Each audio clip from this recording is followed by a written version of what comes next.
There we go. Well, that'll be a nice one to win the Volvo Masters, Nick. Oh, well, I hope I can do it as easy as that. Let's talk a little bit about putting, shall we?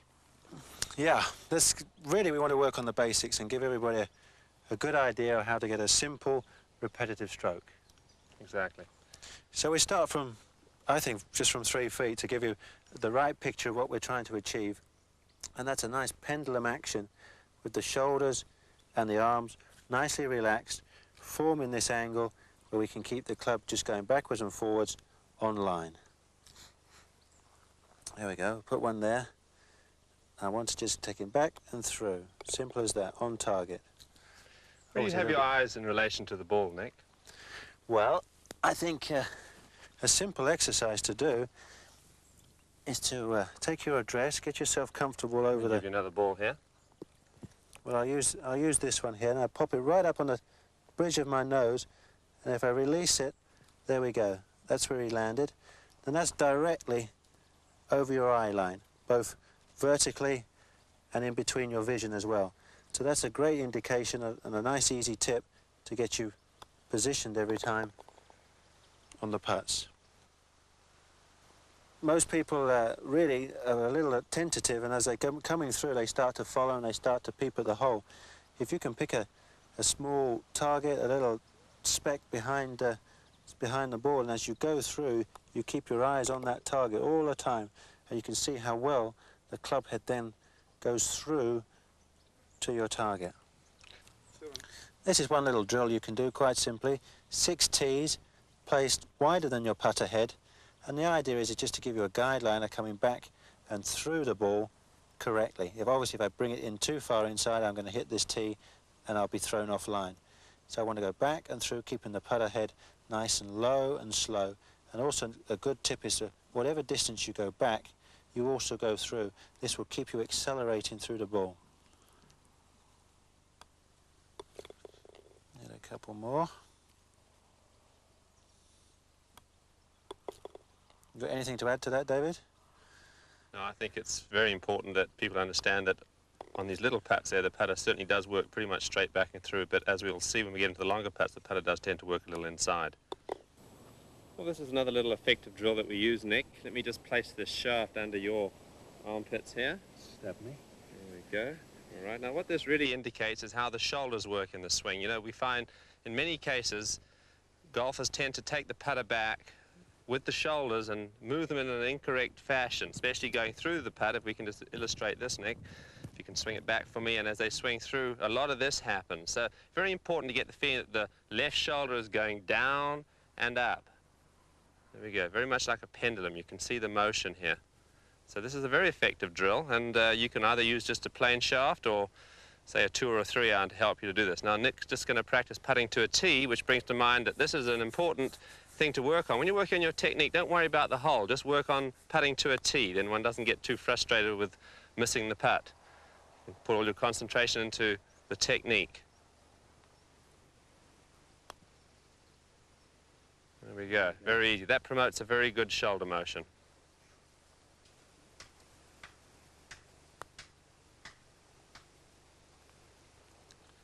Well, without a doubt, there are many individual putting styles, but the thing that all great putters have in common is feel. And this is one drill that we've developed to help you to get the feel. Simply, we put some tees out at 10-foot intervals, and simply by putting to each tee, it helps it develop the feel that you need in order to hit the putt a certain distance. Yeah, we're really not worried about direction too much. It's really trying to obtain the feel, and you just putt at these at random. And it's by doing it just once, it teaches you a little bit of muscle memory and certainly a lot of feel. Another simple way of doing it is to putt them one-handed. We recommend you use your right hand as this really is your feel hand. Your left is really your guiding hand. And again, you can just let this flow nice and freely and send them down to whichever tee you wish. And then one more little idea, which is very good, is once we've got our direction, after you've taken your aim, take a good look at where the tee is, and then shut your eyes and remember that, and hit it through to the tee. Using your right hand again to feel the putter going through to the target. Do you feel your putter grip very light on the club, Nick? Yeah, I use a slightly overlapping grip, but I try to keep as much pressure out of it as possible. Can I just pull that out of your hands and There see? you go. There we go. You see, most people tend to strangle the putter, thereby losing feel. Gripping it nice and lightly really gives you the sensation of the putter head, doesn't it? That's right. You want to spend a little time just feeling your putter head. On your practice stroke, all you're doing is feeling the weight of the putt and feeling the putter head. And then we come back into the putt and let it go nice and freely through to the hole. That was a better one. Now, there are situations in golf, unfortunately, where we're not left with just a normal, straightforward golf shot. And there are times when we're going to have to manufacture a shot. Now, with a slight variation of your technique, you'll be able to hit different types of shots. So Nick is going to explain a few of these shots that come up fairly often. The one which you're obviously going to be faced with, well, hopefully not too obviously, is a tree in front of your path to the pin. Now, the route that I've chosen for this shot is under the tree because I've got a nice run up to the green, so it's possible to play this. So I'm only about 140 yards from the hole, but I've got a 5-iron here, which I can de-loft quite simply by, A, strengthening my grip very, very slightly, which is going to de-loft it, moving it fractionally back in the stance. Now I can see the club face is going underneath that branch. I can even move my weight a little bit further forward, and as I take the club back, I can set the club a little bit more. Again, everything's going to give me a slightly steeper blow and de-lofting the club, you see, through the ball. And I want to keep the club head behind the hands at all times. So I follow through here. I don't try and scoop the ball up, where you can now see the club head has gone faster than the hands. And most importantly, swing it nice and slow. Don't snatch at it, and stay down and believe you can do it.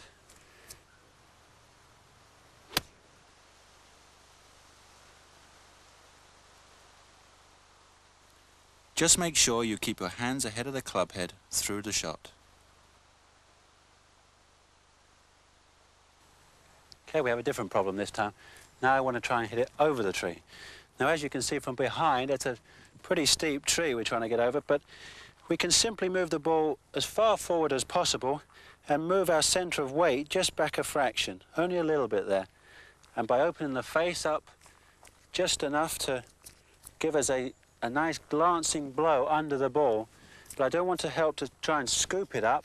I still want to hit fast through the ball because I've opened the face up so much, I'm going to lose quite a bit of distance. So I've got an 8-iron here. I can aim a little bit left, open that face up, and keep my eyes on the back of the ball and hit through.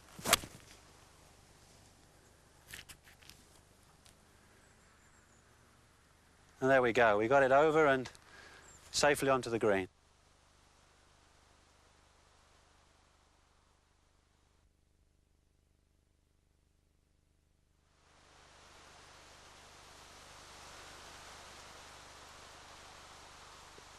Now the situation we've got here is I'm going to try and draw the ball round this tree. Luckily I've got a bit of right to left wind to help me, so David, if you'd give me a little lesson here and run me through exactly what I've got to do. Well, certainly. You know, in order to shape your golf shots, you really have to do it through body alignment. Yeah. So the first thing one has to do is to certainly aim the club face where you want the ball to finish. Right on the pin. I'm going to aim the club right on the pin. Right, now if you could then line your body up to the point where you want the ball to start. So now what we've got virtually is a situation where your body is slightly closed in relation to your club face. Yeah. Now certainly to have a good picture in your mind of the shot you're going to play is very, very important. So you're probably going to have the ball a little further back in your stance than normal. And certainly by visualizing the shot in your mind, you'll probably sense that you're going to release the club a little bit more with your right hand. So let's see if we can picture a good right to left swing shape here. So I've got my club head on target. I'm going to aim my body out and shoulders out towards the right-hand bunker and just release the club through. I may have hit that a little too hard. Oh, that's pretty good. Very good shot, Nick. Well, we put you in a situation here, Nick, which requires a left to right shot going around the other side of the tree. So let's set yourself up here as if we're going to play a slight fade.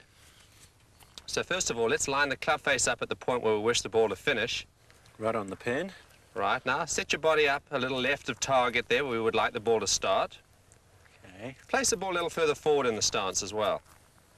Now what we're also going to do here is to weaken your right hand. Get your right hand a little more on top here. This helps to keep the club face open through impact. Yep, I think I can pull through hard left through impact as well and hold the club face off. Exactly. Now, very important to visualize this left to right shot. Okay. Got the club on target, aiming left. I'm going to pull hard left.